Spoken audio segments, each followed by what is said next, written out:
ان کے لیے کوئی گنجائش نہیں اور نہ اس دینی مقصد کا اب کوئی امکان ہے جس کے لیے یہ آہنی عزم لے کر چلے تھے۔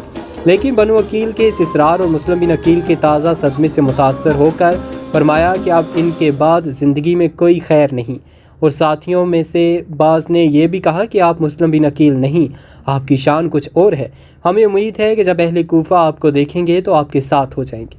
یہاں تک کہ پھر آگے بڑھنا طے کر کے سفر کیا گیا اور مقام زیالہ پہنچ کر پڑاؤ ڈالا۔ راستے میں جس مقام پر حضرت حسین رضی اللہ تعالیٰ عنہ کا گزر ہوتا، ان کا قصد معلوم ہوتا تو ہر مقام سے کچھ لوگ ان کے ساتھ ہو جاتے تھے۔ یہاں بھی کچھ لوگ ساتھ ہو لیے۔ مقام زیالہ پر پہنچ کر یہ خبر ملی کہ آپ کے رضائی بھائی عبداللہ ابن لقیط، جن کو راستے سے مسلم بن عقیل کی طرف بھیجا تھا، وہ بھی قتل کر دیے گئے۔ حضرت حسین کی طرف سے اپنے ساتھیوں کی واپسی کی اجازت۔ یہ خبریں پانے کے بعد حضرت حسین رضی اللہ تعالیٰ عنہ نے اپنے ساتھیوں کو جمع کر کے فرمایا کہ اہل کوفہ نے ہمیں دھوکہ دیا اور ہمارے متابعین ہم سے پھر گئے۔ اب جس کا جی چاہے واپس ہو جائے، میں کسی کی ذمہ داری اپنے سر لینا نہیں چاہتا۔ اس اعلان کے ساتھ راستے سے ساتھ ہونے والے بدوی لوگ سب داہنی بائیں چل دیے اور اب حضرت حسین کے ساتھ صرف وہی لوگ رہ گئے جو مکہ سے ان کے ساتھ آئے تھے۔ یہاں سے روانہ ہو کر مقام عقبہ پر پہنچے تو ایک عرب ملے اور کہا کہ میں آپ کو خدا کی قسم دیتا ہوں کہ آپ لوٹ جائیں، آپ نیزوں، بھالوں اور تلواروں کی طرف جا رہے ہیں۔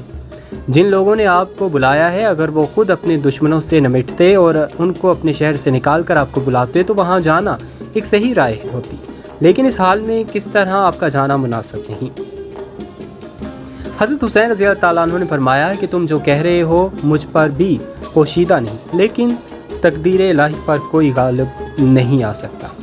ابن زیاد کی طرف سے حر بن یزید 1000 لشکر لے کر پہنچ گئے۔ حضرت حسین اور ان کے ساتھی چل رہے تھے کہ دوپہر کے وقت دور سے کچھ چیزیں حرکت کرتی نظر آئیں۔ غور کرنے پر معلوم ہوا کہ گھوڑے سوار فوج ہے۔ یہ دیکھ کر حضرت حسین اور ان کے ساتھیوں نے ایک پہاڑی کے قریب پہنچ کر محاذ جنگ بنایا۔ یہ حضرات محاذ کی تیاری میں مصروف ہی تھے کہ 1000 گھوڑے سوار فوج حر بن یزید کی قیادت میں مقابلے پر آ گئے اور ان کے مقابلے پر آ کر پڑاؤ ڈال دیا۔ حضرت حسین نے اپنے اصحاب سے فرمایا کہ سب لوگ خوب پانی پی کر اور گھوڑوں کو پلا کر سیراب ہو جاؤ۔ حر بن یزید کو حسین بن نمیر نے 1000 سواروں کی فوج دیکھ کر قادسیہ سے بھیجا تھا اور یہ اس کا لشکر آ کر حضرت حسین کے مقابل ٹھہر کے یہاں تک کہ ظہر کی نماز کا وقت آ گیا۔ دشمن کی فوج نے بھی حضرت حسین کے پیچھے نماز ادا کی۔ حضرت حسین نے اپنے مؤذن کو اذان دینے کا حکم دیا اور سب نماز کے لیے جمع ہو گئے تو حضرت حسین نے فریق کے مقابل کو سنانے کے لیے ایک تقریر فرمائی، جس میں حمد و صلات کے بعد فرمایا: اے لوگو، میں اللہ تعالیٰ کے سامنے اور تمہارے سامنے یہ عذر رکھتا ہوں کہ میں نے اس وقت تک یہاں آنے کا ارادہ نہیں کیا جب تک تمہارے بے شمار خطوط اور وفود میرے پاس نہیں پہنچے، جن میں بیان کیا گیا تھا کہ اس وقت تک ہمارا کوئی امام اور امیر نہیں۔ آپ آ جائیں تو امید ہے کہ اللہ تعالیٰ آپ کو ہماری ہدایت کا ذریعہ بنا دے۔ میں تمہارے بلانے پر آ گیا۔ اب اگر تم اپنے وعدوں اور عہدوں پر قائم ہو تو میں تمہارے شہر کوفہ میں جاتا ہوں، اور اگر اب تمہاری رائے بدل گئی ہے اور میرا آنا تمہیں ناگوار رہے تو میں جہاں سے آیا تھا وہیں واپس چلا جاؤں گا۔ تقریر سن کر سب خاموش رہے۔ حر نے کہا کہ نہیں، آپ ہی نماز پڑھائیں، ہم سب آپ کے پیچھے نماز پڑھیں گے۔ حضرت حسین نے نماز ظہر پڑھائی اور پھر اپنی جگہ تشریف لے گئے۔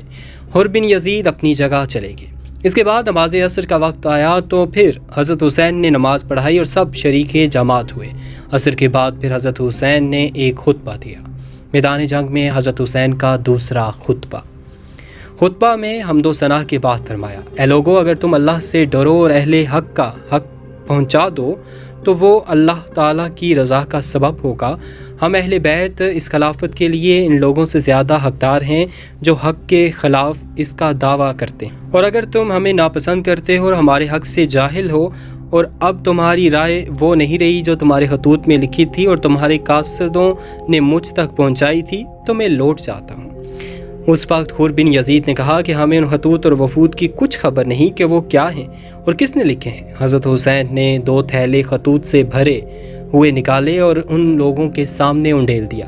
حر نے کہا کہ بہرحال ہم ان خطوط کے لکھنے والے نہیں ہیں اور ہمیں امیر کی طرف سے حکم ملا ہے کہ ہم آپ کو اس وقت تک نہ چھوڑیں جب تک ابن زیاد کے پاس کوفہ نہ پہنچا دیں۔ حضرت حسین نے جواب دیا کہ اس سے تو موت بہتر ہے۔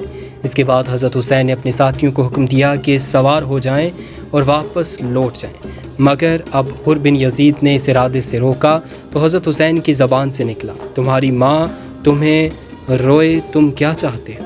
حر بن یزید نے کہا کہ باخدا اگر تمہارے سوا کوئی دوسرا آدمی میری ماں کا نام لیتا تو میں اسے بتا دیتا اور اس کی ماں کا اسی طرح ذکر کرتا، لیکن تمہاری ماں کو برائی کے ساتھ ذکر کرنا کسی کی قدرت میں نہیں۔ حضرت حسین نے فرمایا کہ اچھا بتاؤ تمہارا کیا ارادہ ہے؟ حر بن یزید نے کہا کہ ارادہ یہ ہے کہ وہ آپ کو ابن یزید کے پاس پہنچا دینا چاہتا ہے۔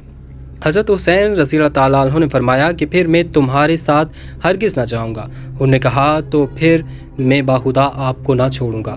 کچھ دیر تک یہی بات چیت ہوتی رہی۔ اب تک کے لیے اتنا ہی۔ مزید اگلی ایپیسوڈ دیکھنے کے لیے ہمارے چینل کو اگر آپ نے سبسکرائب نہیں کیا تو AK TV کو کریں سبسکرائب۔ مجھے دیجیے اجازت، اللہ حافظ۔